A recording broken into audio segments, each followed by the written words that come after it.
আদর্শ ছেলে। লিখেছেন কবি কুসুম কুমারী দাস। আমাদের দেশে হবে সেই ছেলে কবে, কথায় না বড় হয়ে কাজে বড় হবে।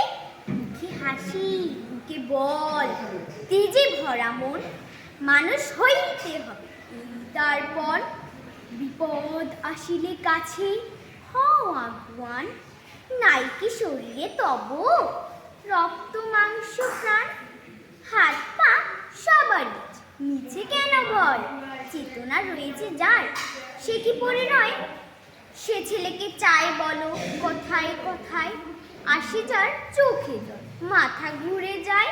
সাদা প্রাণী হাসি মুখে করো এই পণ, মানুষ হইতে হবে যখন কৃষকের শিশু কিনা রাজার কুমার। সবারই রয়েছে কাজ এ বিশ্ব মাঝার, হাতি প্রাণী খাটো সবই শক্তি করো দান। তোমরা মানুষ হলে দেশের কল্যাণ। ধন্যবাদ।